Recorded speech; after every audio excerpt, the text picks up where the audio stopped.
యాదాద్రి భువనగిరి జిల్లా ఆలేరు పట్టణ కేంద్రంలో సిపిఎం పోరుబాట సందర్భంగా స్థానిక కాటమయ్య నగర్ కాలనీలో సిపిఎం పట్టణ కమిటీ ఆధ్వర్యంలో ప్రజల సమస్యలను తెలుసుకున్నారు. ఈ సందర్భంగా వారు మాట్లాడుతూ కాలనీలో సీసీ రోడ్లు, మురుగు కాలువలు నిర్మాణం లేకపోవడంతో కొంతకాలంగా కురుస్తున్న వర్షాలకు రోడ్లు బురద గుంతలుగా ఏర్పడి కాలనీవాసులు బయటకు రాలేని పరిస్థితి ఉందని అన్నారు. యాదాద్రి భువనగిరి జిల్లా ఆలేరు పట్టణ కేంద్రంలో సిపిఎం పోరుబాట సందర్భంగా స్థానిక కాటమయ్య నగర్ కాలనీలో సిపిఎం పట్టణ కమిటీ ఆధ్వర్యంలో ప్రజల సమస్యలను తెలుసుకున్నారు. ఈ సందర్భంగా వారు మాట్లాడుతూ కాలనీలో సీసీ రోడ్లు, ములుగు కాలువలు నిర్మాణం లేకపోవడంతో కొంతకాలంగా కురుస్తున్న వర్షాలకు రోడ్లు బురద గుంతలుగా ఏర్పడి కాలనీవాసులు బయటకు రాలేని పరిస్థితి ఉందని అన్నారు. సమస్యలను పరిశీలించినప్పుడు ఆ కాలనీ ప్రజలు సిపిఎం బృందానికి అనేక సమస్యలు తెలిపారని చెప్పారు. ఇప్పటికైనా మున్సిపాలిటీ అధికారులు స్పందించి ఇబ్బందులు లేకుండా చూడాలని కోరారు.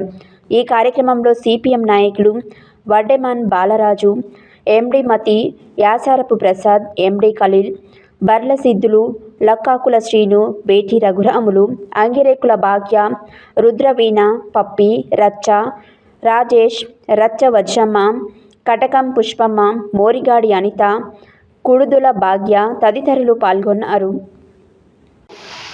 సిపిఎం పార్టీ పట్టణ కమిటీ ఆధ్వర్యంలో పోరుబాట సందర్భంగా ఆలేరు పట్టణంలోని సమస్యలను పరిశీలించాలని చెప్పేసి ఈ కాటమయ్య బస్తీకి రావడం జరిగింది. కాటమయ్య బస్తీలో ఉన్నటువంటి ఈ కాలనీలో దాదాపుగా 100-150 ఇండ్లు ఈ దారి నుండి వెళ్తున్నాయి. కానీ ఈ రోడ్డు వేయకపోవడం వల్ల, సైడ్ లైన్ నిర్మాణం చేయకపోవడం వల్ల అనేకమైనటువంటి సమస్యలను ఇక్కడ ప్రజలు ఎదుర్కొంటున్నారు. గతంలో కూడా అనేక సార్లు ఈ మురికి కాలువ నిర్మాణం చేపట్టాలని, అదేవిధంగా ఇక్కడ సీసీ రోడ్డు నిర్మాణం చేపట్టాలని చెప్పేసి నిరసన కార్యక్రమం చేసి ఇక్కడ ఉన్నటువంటి జనమంతా మున్సిపల్ కార్యాలయంకి వచ్చి హామీ ఇస్తే వాళ్ళు విరమించడం జరిగింది. ఈ విషయాన్ని గతంలో ఎమ్మెల్యే గారి దృష్టికి తీసుకెళ్ళినప్పుడు కూడా వీలైనంత తొందరలో సీసీ రోడ్డు నిర్మాణం, సైడ్ లైన్ నిర్మాణం చేపిస్తా చెప్పి హామీ ఇచ్చారు. కానీ ఇప్పటి వరకు దానికి మోక్షం కలగలేదు. ఇప్పటికైనా ఎమ్మెల్యే గారు కానీ స్థానికంగా ఉన్నటువంటి కమిషనర్ గారు కల్పించుకొని ఈ వీధికి సంబంధించి మురుగు కాలువ నిర్మాణం, సీసీ రోడ్డు నిర్మాణం చేపట్టాలని చెప్పేసి సిపిఎం పార్టీ పట్టణ కమిటీ డిమాండ్ చేస్తుంది.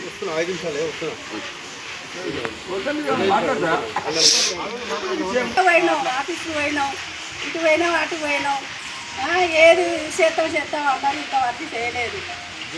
ఏందో ట్రాక్టర్ తెచ్చుకొచ్చి రాడిని తాడితో వచ్చారు, ఆ ఎగ్గు తట్టుకోలేదు. కొందరు గొర్రెలు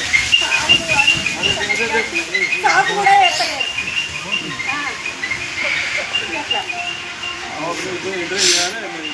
వెంటనే వేస్తేనే మంచిది. ఓట్లకి ఎట్లా వస్తారో చూస్తా. ఒక్కళ్ళు రానియం, రోడ్డుకి ఇటు రానియం చెప్తాను.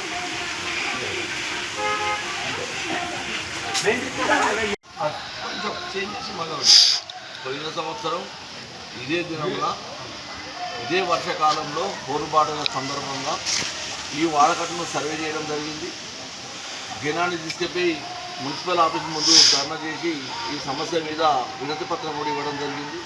దాంతోపాటు ఎమ్మెల్యే గారికి కూడా సహకార బ్యాంకులో పెట్టినటువంటి మార్చ్ 9లో కూడా ఓపెనింగ్కి వచ్చినప్పుడు ఎమ్మెల్యే గారికి డైరెక్ట్ ఈ వాడకట్టు ప్రజలు వినతి పత్రం ఇవ్వడం జరిగింది. ఫోటో తీసినాం. దీన్ని అనతి కాలంలోనే తొందరగా ఈ వాడకట్టును నేను ఈ గల్లీని రోడ్లు పోపిస్తా, సీసీ రోడ్లు వేపిస్తా, మురుగుగాలు వేపిస్తా అని చెప్పి మాట ఇవ్వడం జరిగింది.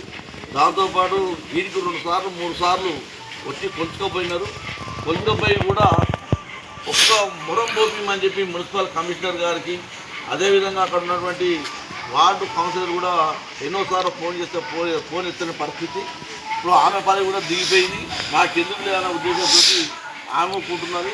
కమిషనర్కు చెప్పంగా ఒకటే ట్రిప్పు పోయేదాన్ని కూడా నామమాత్రంగా ముక్కుబడిగా ఒక ట్రిప్పు మొరం పోసిండు. ఇక్కడ ఉన్నటువంటి కాలనీలలో కూడా వీధి లైట్లు రావడం లేదు. గత 3 నెలలుగా మైలాల రమేష్ ఇంటి దగ్గర వీధి లైట్ పోయింది. ఒక దరఖాస్తు రాసిచ్చినాం. 2 సార్లు ఫోన్ చేసి చెప్పడం అనేది కూడా జరిగింది. కమిషనర్ కూడా చెప్పినాం. అయినా అక్కడ పాలకవర్గం పట్టించుకునే పరిస్థితి ఉంది. మరి ఈ రకంగా పాలకవర్గం ఉంటే ఇక్కడ ఉన్నటువంటి ప్రజలు చైతన్యవంతమై ఆఫీసును ముట్టడిస్తారు. ఇక్కడ ఉన్న పనులను మేడలు వచ్చి పని చేసుకునే పరిస్థితి ఉంటుంది అని మేము ఈ సందర్భంగా పోరుబాటు సందర్భంగా హెచ్చరిస్తున్నాం. చెక్ చేసుకో.